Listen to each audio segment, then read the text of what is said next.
I've been caught, but I'm keeping on check. And I've been taught, but I'm keeping on check. Hi, good evening, good afternoon, depending on where you are. Welcome to Equal Footing. I'm Dove Tusman. I'm joined this evening by my special guest, Ellie Nash, and we're going to be talking about being broken, torn apart and broken. The topic tonight is about finding meaning in a shattered life. Ellie, welcome. Thank you for having me, Dove. Excited to be here. Ellie, you were on the show maybe 2 or 3 months ago, and it was a topic that was probably easier than tonight's. We're talking about whether material and spiritual life are compatible, and I thought that was a pretty profound topic. We're really going to get into it tonight and talk. We've each gone through experiences of feeling like our life has gone to pieces, and we'll talk about how that can be transformative and how it can risk not being as well. I'll give a little intro to our listeners, Ellie, on you. Yeah, I consider you a close friend, and I'm always impressed when I see your bio in black and white. You are the founder and CEO of Jeg & Sons. There's a nice story behind the name of your company, a consumer electronics company. You started in 2006. You've grown it to a whole bunch of revenue. I won't mention the number on the air. And you service retail giants across the country, and you have hundreds of employees over time. I know you, Ellie, through the nonprofit world. We sat on the board of a Jewish day school called Lamplighters Yeshiva, which I know we both cared about a lot, together for years. And you were on the board, I think you still are on the board, of JCW, Jewish Community Watch, which is a leading organization in the fight against child sexual abuse. And you're also an advisor for Urban Promise Miami, an after-school program servicing Little Havana, which I think is cool. Ellie, we're going to be talking about the secrets that you divulged now years ago, but for many, many years you held secret the details of your own childhood sexual abuse and your own addiction to pornography as an adult. And you now empower others to speak up through your personal relationships and organizationally through the organization you co-founded, Mic Drop, a public speaking training program that puts emphasis on people recovering from trauma and who originally couldn't have imagined telling their innermost story. And I can attest to that because you encouraged me over a year ago to tell my innermost story of pain, and that ultimately led to me being on this show each week. So thank you for setting me on that phase of my life journey, Ellie. You live in Miami, Florida with your wife, Freda, and your beautiful 3 children. And I love this fact. I actually didn't know this, Ellie, until I got your formal bio today, that you have a rabbinical degree. You don't, so I'm now going to start calling you Reb Ellie. You don't have other diplomas, which you believe is an asset, but not everyone agrees. I actually agree that that's an asset. And I love this final point on your bio that you still, despite everything I've just said about Mic Drop and you encouraging others to empower and break through their pain and get on the path to recovery and healing through speaking out, you still have a fear of public speaking, but you do it anyway. So thanks for breaking through that fear again tonight. Appreciate you having me. I would love to I actually start with a question for you, if you're okay. Uh-oh. Go ahead. So you had said how the Mic Drop itself led to you starting this radio show, and I'd love to hear the link. As I understand it conceptually, and that I've seen people go through a process of sharing their story and then going on to actualize maybe in a different area of their life, but I'd love to hear the bridge for you between those 2 points, and I think your listeners as well, being that it's this radio show that we're talking about. How did telling your innermost story lead to that? Well, maybe to give our listeners a little bit of context, Mic Drop was the channel, but you were the catalytic driver in that I had opened up with you about, as I have with listeners previously on episodes of Equal Footing, but only because, again, that started over a year ago with your encouragement. I had opened up about my experience in prison. I was in a prison for about 10 and a half months, and during that time was subject to physical and sexual abuse, and it was life-shattering. We refer to that in the title of this episode.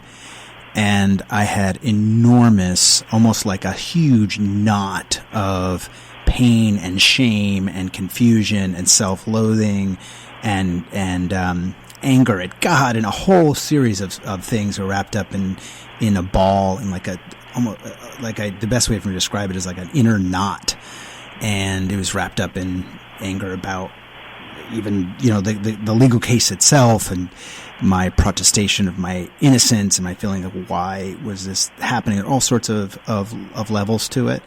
And you encouraged me to start, to start the unraveling process and of that knot, in starting by just talking about it. And I ended up, it took many months. I don't know if you remember, you were probably, you were at me on that for, I don't know, maybe 6 to 9 months. And finally I ended up opening up completely about my experience in prison, the near-death experience, how the experience of being violated and kind of being brought completely, both literally and figuratively, to my knees, but also, some of the discovery process that came out of that in terms of kind of getting to the very essence of who I was, and not to, kind of depending on the story of my life narrative prior. And that, it was totally freeing. It was, I did it in front of about, I don't know, maybe 80 or 100 friends and family members. And it was also, put up on YouTube, so it became, public. And having it all out there allowed me to begin to repair relationships first of all, with myself, and relationships with others, and actually started in a ball rolling around being open about other things that had happened to me in my life, or transgressions even that I had in my life, had against others and never resolved. And ultimately, Ellie, that led to me being open to a show like this, where I would field a question like the one you just gave and be open to talking about it. And I don't always talk on the show about that particular experience, but that was kind of the bridge, if you will. So in a sense, the knot of shame and ball that sat there prevented you from maybe agreeing to say, okay, I'm going to sit on a radio show where I'm exposed in some way, but there's always this curveball that can come out of the wings and hit you in the head, and now you've put the curveball out, so it loses its power. There's much less surprises that can come about, because the most difficult issues, challenges, you've already discussed. Is that how you would phrase it as well? I think that's accurate. I think when you take your most terrible fear, one of the thinkers that's helped me along this journey is a Buddhist named Pema Chodron, and some people may have read her book When Things Fall Apart, and she talks about fear being a friend, and it's a universal experience for all living things to experience fear. But turning the fear of talking about it and the fear of unraveling the knot into something that I was like diving into and making a friend was. Yeah, it took away its power as an enemy, I guess is what I'm trying to say. So I actually, you and I have talked about this, even about getting on the air, and I'm going to give out our number in a moment so others can also get through their fear. Is that, anytime I'm feeling nervous about getting on the air and getting into the topic of an episode, I know that I need to do it. And you and I think share some of that. And I don't know how your experience has been. It's probably hard for you to find something that you're afraid to talk about anymore, because you've been diving into that fear as an example for many years for many others. But is it true for you? I mean, does that still ring true on your side? Well, it's certainly much more profound for me in person. Today, I've been doing a fair amount of these styles since the pandemic, where I'm talking virtually, and I don't typically feel the nerves. But one in which I did, I was at my brother-in-law, the rabbi of a synagogue, and he invited me for Rosh Hashanah, and there weren't too many people there. Maybe 30 or 40 people had come to services, and he asked me if I'd get up and speak while, at a portion of the prayer, and I was surprised at how nervous I was. And there's a part of me that knows that, I have this fear of speaking, and it's going to come up. But there's also this part of me that's surprised each time I do it, maybe because, I don't know if you've experienced this, but when there's that fear of public speaking, it kind of lives there in the first few minutes of a talk. And afterwards, a groove usually sets in and it dissipates. So my head tells me the next time, maybe I'll pick up from there when I get up in front of a room full of people a week later or a month later, because when I ended the speech, I wasn't nervous speaking. And that's not usually the case. I usually pick up where I started the last time, which is a little bit of nerves. But in a lot of ways, I think it focuses. There's a reason. There's definitely a biological reason for the nerves before speaking. I agree. I think it's like fight or flight, and you describe that after the first few minutes, your psyche knows that you're in the fight, right? You didn't flee off the stage or hang up on the show, so you're in it. So you kind of something else kicks in. Our number to call in and participate in this discussion about being broken open, finding meaning in a shattered life. This is a raw discussion with my wonderful guest, Ellie Nash, successful entrepreneur, philanthropist, survivor of childhood abuse, survivor of porn addiction, and believer in the extraordinary healing power of telling your innermost story. Participate with us, 718-303-9090. That's 718-303-9090. You don't have to say your name. You can participate anonymously if you prefer. You can also text a question anonymously if you're shy about being on the air to 917-428-4062. That's 917-428-4062 to text in a question. Ellie, before we go to our first break, for those listeners that don't know your story, how was your life shattered in a nutshell? When were you brought to your knees? I often talk about the abuse, which, as I was first addressing it, I saw that as my life-shattering moment. And I'm curious if this will resonate with you or not. Our stories are very different, of course.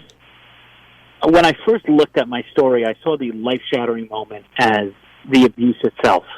In this, almost as if the narrative in my head kind of went like this. Here was a boy with a perfect childhood, right, singing and going merrily along until some monstrosity came in and interrupted it by abusing me.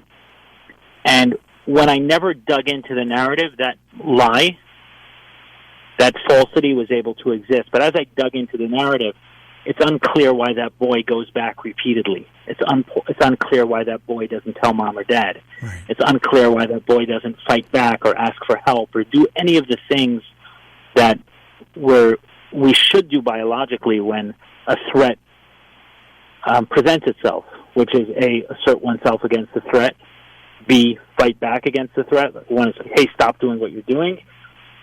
B, fight back, or C, ask for help. Those are the normal responses to it.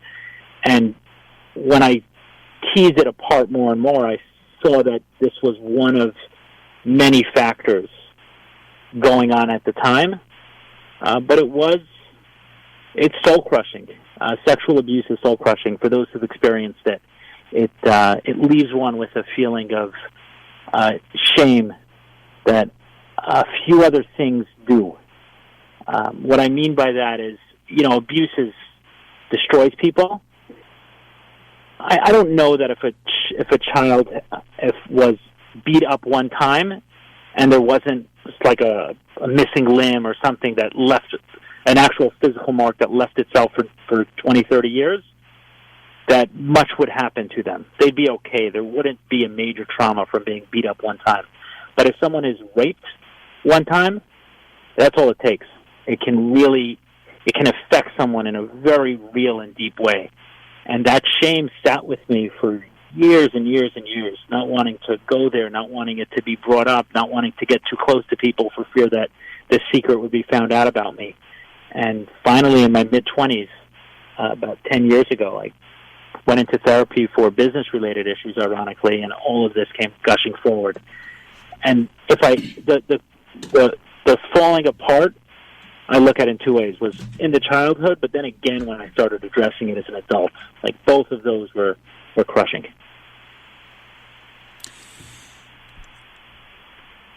That feeling of crushing loss or unendurable pain is present in so many different experiences in life, and I don't want...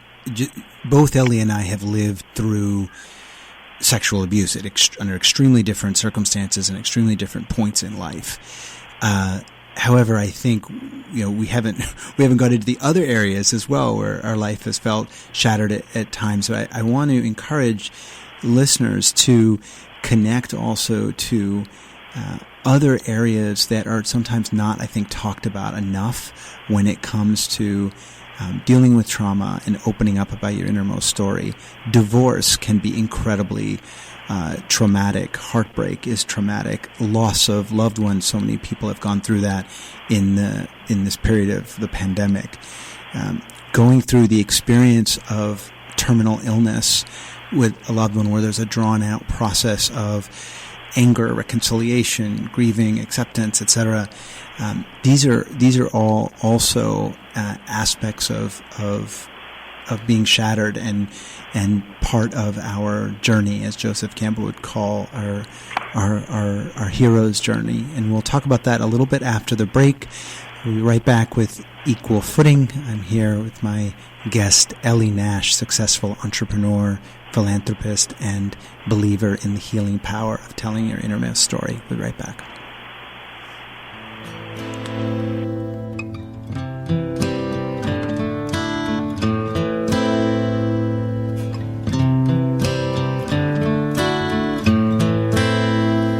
I hurt myself today to see if I still feel.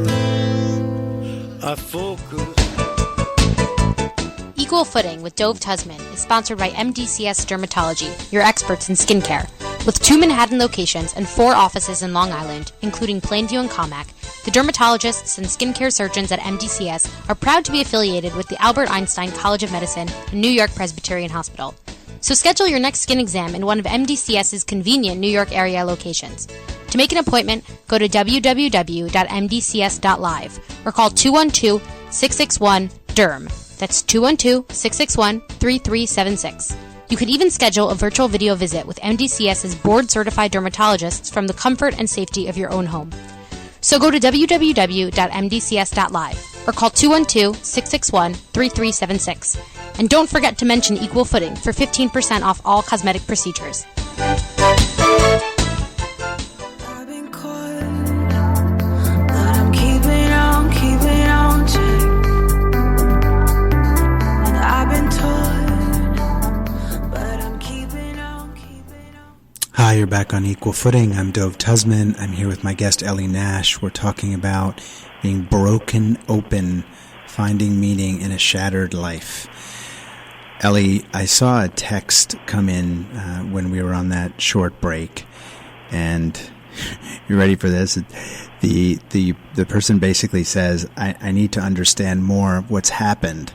The healing talk can come later.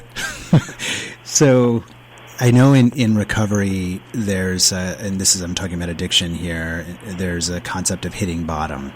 I'm going to ask you to go first so I can, gird myself for having to say anything more on my side. But can you talk a little bit about what hitting bottom meant for you? Yeah.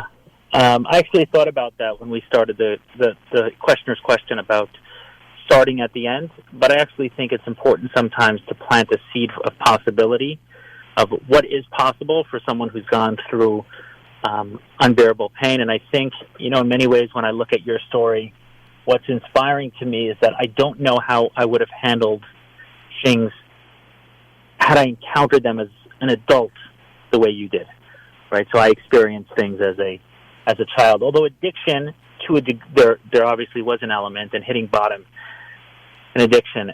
Hitting bottom is not an absolute, if this happens, someone will necessarily hit bottom. Hit bottom, I've heard someone say, when do you hit bottom? When you stop digging. And the way I understand that to mean is hitting bottom is really a shattering of denial, which is one of the most painful experiences, is when the feeling of being disillusioned in some way. We believed something for a period of time, especially about ourselves, about our own identity, and we find out that wasn't true. That's very, very painful. And for me, my bottom came in the form of actually realizing that I had a problem like addiction. And the reason why it was so hidden to me was because, when you're dealing with porn addiction or anything in the process addictions, an eating disorder or a sex addiction, porn being included in there, it doesn't quite manifest itself, and it's not as obvious to the people around you and even oneself as a drug or alcohol addiction or even gambling, which are often synonymous with addiction. When someone is doing any of those things too much, the first question someone will ask is, hey, is he addicted to alcohol? You see someone drunk a number of times. That kind of becomes obvious, whereas a lot of other things aren't so closely associated with addiction, to the point that some professionals will even say, oh, you can't be addicted to that. There's no such thing as being addicted to food, or there's no such thing as being addicted to shopping, or being addicted to sex, or being addicted to pornography. These things don't really exist in the same way someone can be addicted to heroin or cocaine or alcohol. Right. And obviously that's not true, and it's not true for me, but that lie sat there for a while thinking, I'm not addicted because I didn't have a problem with alcohol. I didn't have a problem with drugs. I didn't have a problem with gambling. As a matter of fact, in order to keep the lie going, I really stayed away from all those things. I hated being drunk. I disliked drugs strongly. I disliked gambling because my sense was I'm in control, and those are loss of control. Mm-hmm. What I didn't realize is I had a backdoor into the addiction world, and that was porn addiction / sex addiction. And once that became clear to me, there was a identity, a part of myself that completely shattered. This denial that I couldn't hide behind anymore, and it was the pain was unbearable. And another part of the pain, in order to get to that realization, one has to commit to trying to stop something, and the demoralization that sets in when, as a human being, you say, I'm going to do X, Y, and Z, and you realize that you're completely incapable of that, of your own accord, without going through help, either therapy or 12 steps or rehab. When someone notices that, it's unbelievably demoralizing to find out that you're not, for me, that I wasn't in control of my circumstances, and including myself, my own behaviors, as much as I thought. Ellie, one of the titles, the subtitle of this show is Finding Meaning in a Shattered Life. Do you feel broken at where you are now in life, or do you feel whole? Did you kind of get shattered and then you picked up the pieces and put them back together successfully, or is it an acceptance or a constant state of being broken? It's certainly not a constant state of being broken. No, I think that a lot of it is, I'm looking for the right word, but it's like integrating the different aspects of one's life, aligning it in some way. Where one of the things about addiction, I was talking to someone yesterday actually earlier in the week, who's a rabbi who struggles with porn addiction, ironically, and a practicing rabbi. And he said to me that he felt like he was lying in some way, the fact that he had this addiction. And I was encouraging him to look at it differently and said that unless the behavior would only constitute an addiction if it was incompatible with who you are. There's this 98% of you that functions, that's normal, that sees the world clearly, and then there's this little box where that's just out of control. It's not aligned with us in some way. If there was zero shame, there would be no addiction. If there was zero regret, zero desire to stop, there would be no addiction. There would just be a behavior that fits, that's congruent, that's aligned with the person's life. In this case, he's trying to stop. He can't stop. Of the problem. Right. There would be no issue. So in my life, what I've tried to do, and through recovery, and what I think recovery is, right, the word recovery suggests that we're trying to find something that was lost. It's not a new thing. It's an old thing that we're trying to get back, and that old thing is ourselves. We're trying to recover back to who we are as people, align all of us together.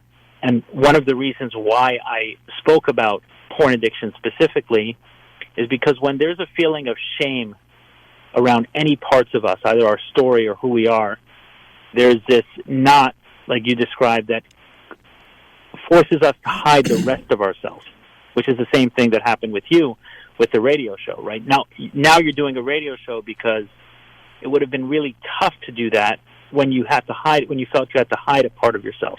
There was this shame around an area of your life that was unresolved. That, for me, was porn addiction, where I'd resolved and certain things came into alignment. I felt whole, like this makes sense, but the porn addiction brought me particular shame. The fact that it was an addiction to something like porn. And that bothered me tremendously, and I learned the secret to shame. The secret to shame is to talk about it and to find meaning through it. And I cannot count the amount of people who've reached out to me over the years, over the 2 years, a year and a half that I'm talking about pornography addiction, and said, thank you so much. You got me started on my journey because this has been kicking my ass also. I have had a similar experience, and I'm not going to avoid the listeners' question there, or I guess request to be more open. You talked about recovering something that we had before, and I relate to that very much in the way that my life came apart. I also had a narrative. You talked about your narrative of being a happy young boy, and then things happen along the way, and reassessing that narrative. And my narrative was that I had a charmed life. I went to Harvard. I started companies and took them public, and lived around the world, and had a beautiful little daughter, and obviously with ups and downs as well as those ups along the way. But in general, I had a narrative that things were going well, and I kind of had some sort of Midas touch, with exceptions.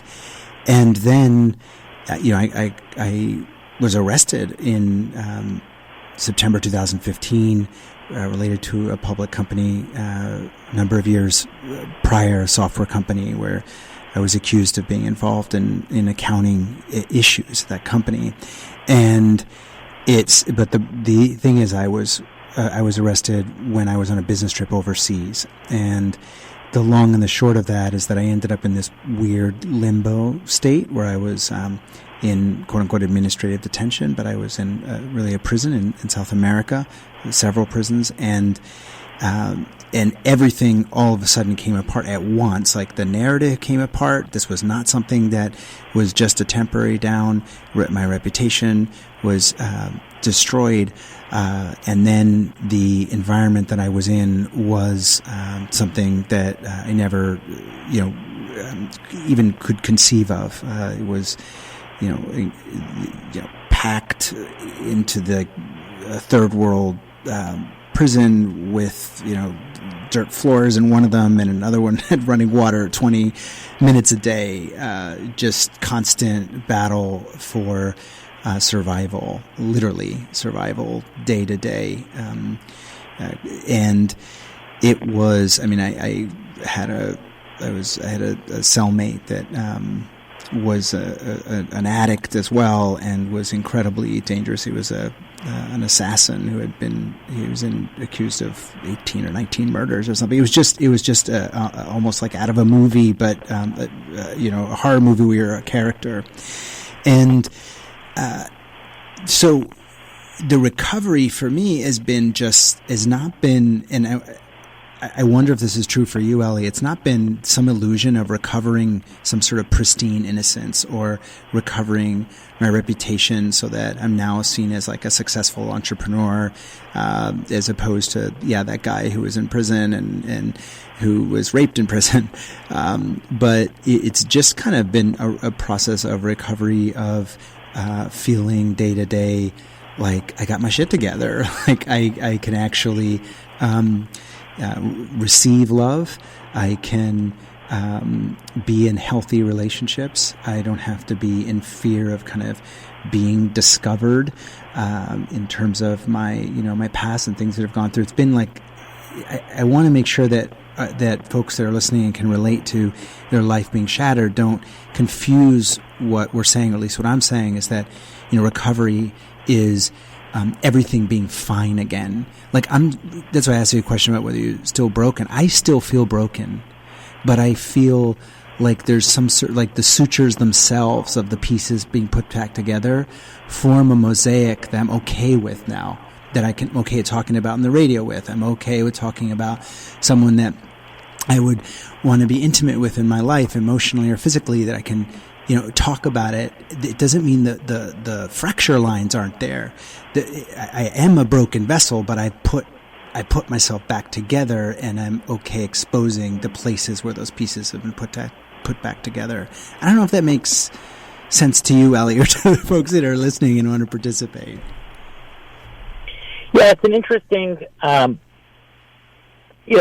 use of words, and maybe we're saying the same thing, maybe we're not. But one way I would challenge it is, we are on equal footing. So if pushing it a little bit is then if there's still a part of you that feels broken, right, which I understand that the underlying issue that shattered us doesn't always get resolved, right? What I spoke about was learning that I'm an addict. Recovery didn't teach me that I'm not an addict, right? That belief about myself that I'm an addict was very damaging to my identity. One of the key words that I picked up on in your prior point you made about your story in prison was the word reputation. And I can't imagine the pain of losing one's reputation, especially as an entrepreneur and someone in business. Is our reputation is our value. It's more than our bank account, our reputation, in a lot of ways. And recovery is not restoring our reputation as much as it is realizing that our identity is not our reputation, and we could be okay without a perfect and pristine reputation. And while reputation was not quite my experience, that's what I understand about recovery. And for my own process is not that the underlying issue gets resolved as much as the underlying issue collapses into who we are as a person, and maybe we find meaning and purpose specifically in that. Mm-hmm.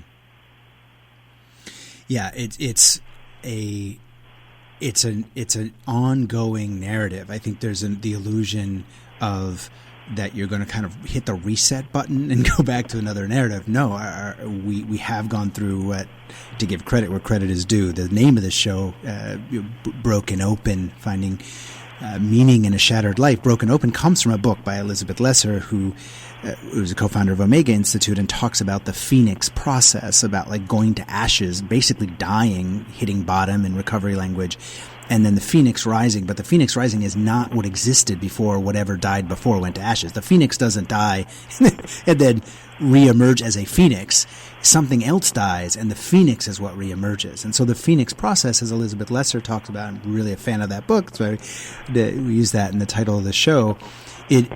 It's acknowledging that it's a new narrative, it's a new you. And I guess my point was that for those who are dealing with trauma and unveiling secrets and untangling that inner knot, the you on the other side of that can be broken and beautiful at the same time. They aren't mutually exclusive. participate in our conversation, I'm on the air with Ellie Nash, who is a friend. I think his on his own hero's journey has inspired many others through his organization, Mic Drop, which encourages public speaking around difficult issues. He's also a successful entrepreneur and philanthropist. You can join in the conversation at 718-303-9090, calling in live, or you can text a question to 917-428-4062. Ellie, we got another text question, which I'm going to go to before our next break. This is an anonymous listener. You guys are speaking bravely about huge issues of abuse and violation and personal challenge, and yet you have been able to speak and fight back and reveal your stories. But there are so many who struggle deeply with shame about issues that feel so much lighter, and yet they're still crippled in that shame. How do you turn the shame at any level, large or small, into the ability to actually face it and overcome? I know it's a big question. Insights appreciated. You want to take that? Yeah, I think I could. I think I could take this, because there's a way that all of us minimize our experience, our pain. I really like a line from Viktor Frankl in his book Man's Search for Meaning, where he says, "Pain is like a gas; it fills up all available resources or crevices. It just goes everywhere." And he said, and therefore pain is relative, right? When someone is in pain, they're consumed by that pain. And it's very important not to compare and contrast pain. And in my case, the way I minimize my experience, on the one hand, okay, I was sexually abused. On the other hand, I wasn't raped. That wasn't my experience. I wasn't raped. It was, also, I was, the person who abused me was a teenager, and I was a child, and I said, okay, that also for some reason shouldn't be as bad. And when I heard other people's stories, maybe they were abducted and raped, and I was like, wow, that's much worse than I experienced. How can I speak about my challenge? How can I bring this up? Or if I heard someone talking about theirs that seemed bigger, I was like, wow, this is bringing me shame when theirs isn't. And it's just another way to introduce shame. Mm-hmm. What's interesting is, at this point, I think is very important, is that the fact that my abuser was a teenager was something that forced me to minimize, that convinced me to minimize the story when I spoke about it to anyone, whether it was family or in therapy or working on it. And eventually, when I brought that to light in a public setting, and I said, one of the excuses I gave myself, or one of the reasons I told myself that I don't have a right to share my story, is because maybe it wasn't as painful as others, because it was it being a teenager. And one day I realized that if I'm stabbed in the back, it doesn't matter how old the person was who was holding the knife. Or if someone fires a rocket, it doesn't matter if it's a teenager or a child or an adult who fires a rocket. The rocket will do the damage it does, and I just have to look at what damage it did for me, and look at that objectively and address that. That point that I made in speeches had more people coming to me than any single point I made. And the reason I say that is, I don't know if it was the point as much as it was the specific shame wrapped around the point. And when I was uncorking that shame and releasing it, other people heard it in the same way, and that's what resonated. And I think that is the secret that I've learned about shame, is that shame doesn't survive in sunlight. It doesn't survive in connection. Amen. Because the lie of shame is the lie of shame is that I'm not worthy of connection. That's, if someone knew this about me, they wouldn't want to be my friend. They wouldn't love me. They wouldn't accept me. And the antidote to it is to speak to someone about it and then connect over it. And when that happens, the shame dissolves. It's like it's not there. Right. We all have shame. It's no longer there. Yeah. I'm sorry to have interrupted you, man, because I didn't quite understand that, Ellie, until I actually did the Mic Drop talk. And even though I had kind of, what had happened had been brought out in court papers, and my close friends and family knew that I had I'm finally at a point in my life where I can just say I have been raped, as opposed to, kind of put it in more, roundabout language. But when I finally started to talk about it, everybody is carrying shame. And that last listener's point about kind of effectively the relativity of shame, in a certain sense, is an illusion, because whatever shame we're carrying is incredibly important to us. And so I think it's like almost like it's a dosage perhaps, but it's of the same virus, and it doesn't survive in sunlight. So for those of you who haven't even thought about doing this, I encourage you to in some way take those steps to talk about it with a therapist, with a friend, with a family member, anonymously on a show like this, or however, start the process, start the journey. We'll be right back on Equal Footing with my guest Ellie Nash, talking about being broken open, finding meaning in a shattered life. Like a small boat on the ocean, sending big waves into motion. Like how a single word can make a heart open. I might only have one match, but I can make an explosion.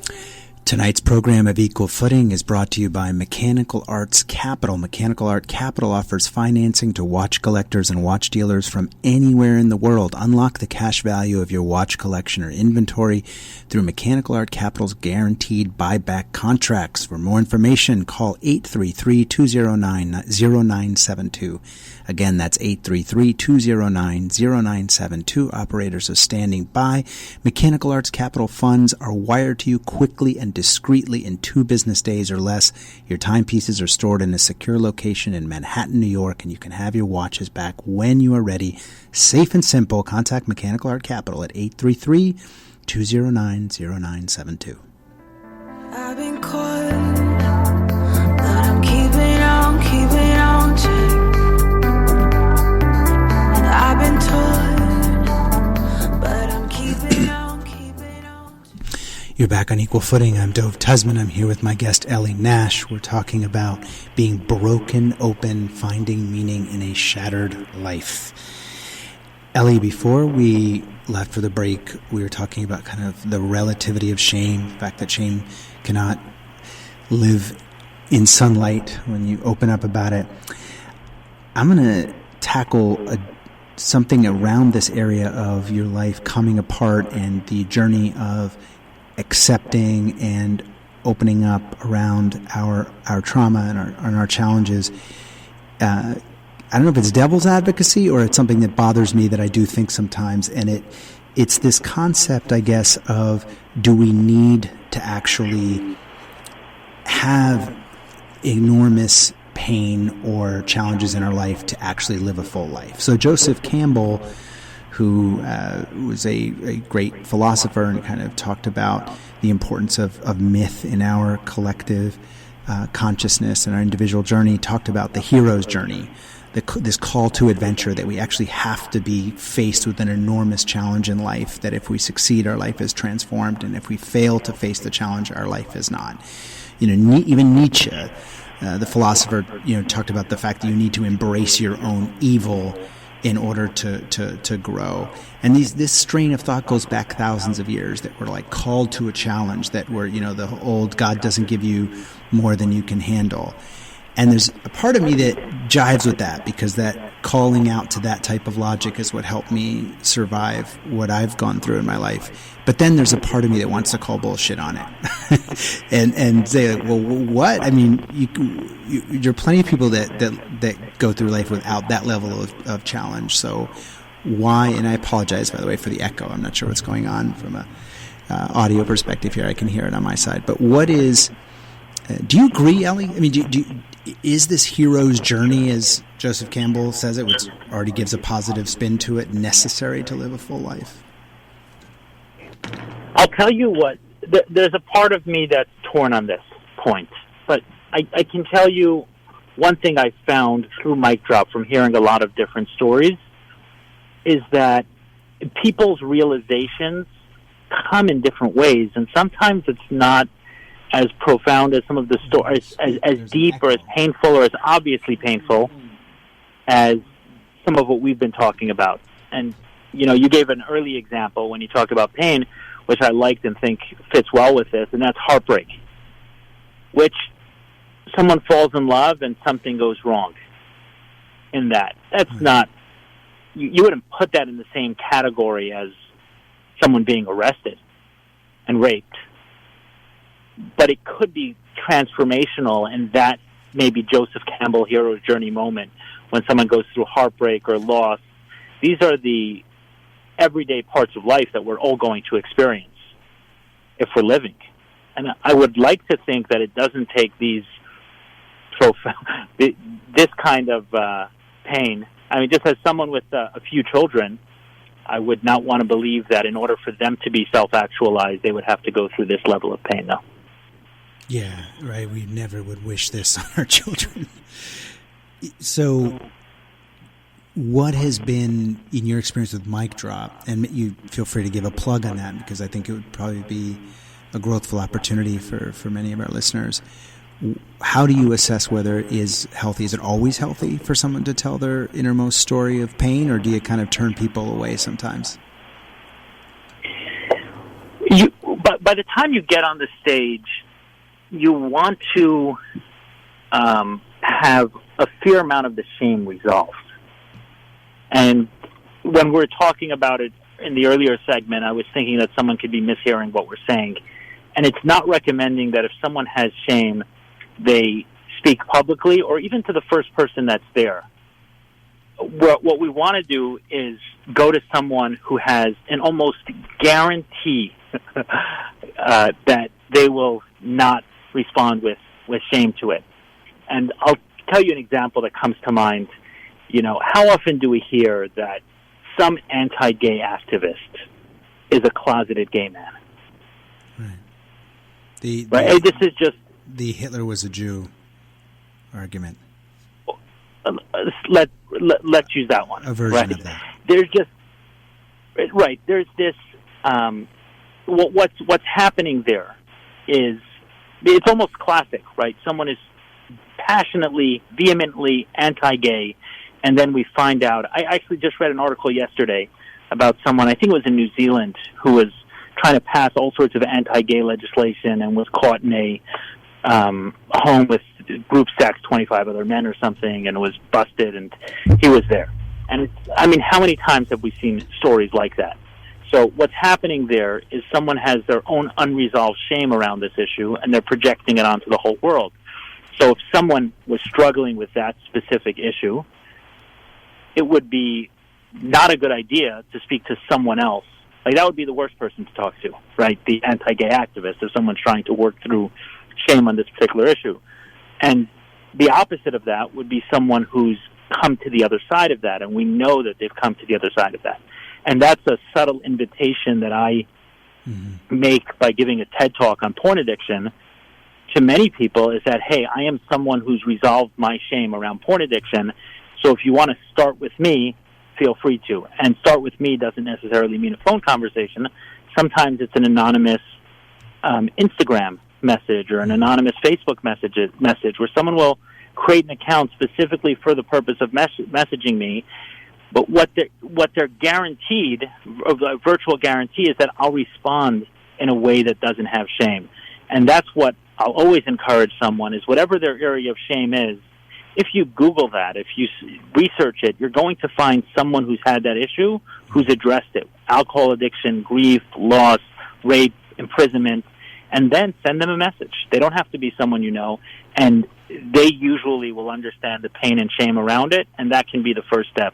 And slowly build from there. Each step is another leap, and eventually being able to speak it in front of a full room of people, and we don't even know where it's going to go, putting it on YouTube like you did, is where it removes all the power, but certainly not starting there. Yeah, and you did that for me, both being open to talk about it with you and also with the coach that you helped me find, Arnold Rodriguez, who is amazing. So, Ellie, where can people who are listening find you? And I'll say anyone can text me at any point to talk about their own journey, and you can do that anonymously at 917-428-4062. Ellie, where can people reach you along the same lines?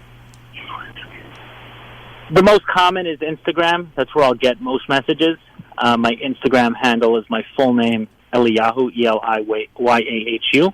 Again, Eliyahu _Nash.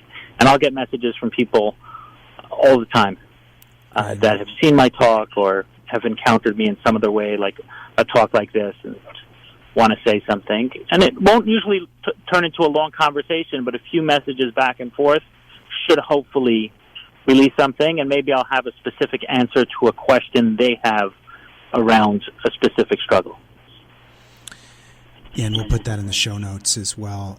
Another text here, Ellie, that is really digging in on this issue of the exit from shame. That it's I'm going to kind of abbreviate the common question, but about how to find an exit from shame that isn't talking about it publicly. And we've talked here about finding one person, doesn't have to be publicly, finding one person that you can open up about it. I would like to share some of the books and resources that have helped in my life. The eponymously, because the show is called Broken Open, Finding Meaning in a Shattered Life. The book Broken Open, the subtitle of that book is How Difficult Times Can Help Us Grow by Elizabeth Lesser, is a great place to start. There's a book by Pema Chodron, who I've mentioned as well, comes at things from a little kind of a Zen perspective called When Things Fall Apart. You mentioned Viktor Frankl, which is my single favorite book is Man's Search for Meaning. The writings of Joseph Campbell and others. Ellie, we're going to take one more break, and we'll be back on equal footing in a moment to conclude and challenge ourselves to take the position perhaps that one should stay bottled up about their own brokenness. We'll be right back on equal footing.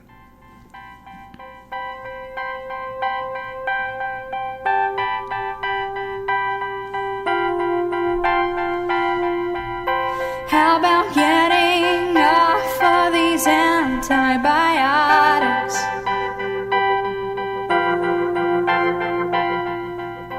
How about stopping?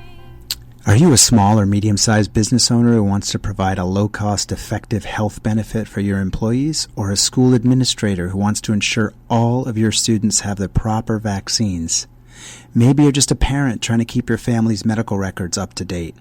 Well, welcome to DocuVax, an easy-to-use digital locker accessible on your laptop or smartphone that allows you to safely store and validate with doctors basic medical information like immunization records, lab results, even x-rays and MRIs. Gone are the days of losing time tracking down old medical records or sharing test results with a new healthcare provider. The DocuVax system covers over 60 different important elements of your medical profile, from flu and tetanus and, God willing soon, COVID vaccines, to colorectal and breast cancer screenings, to blood type and allergies. Sign up.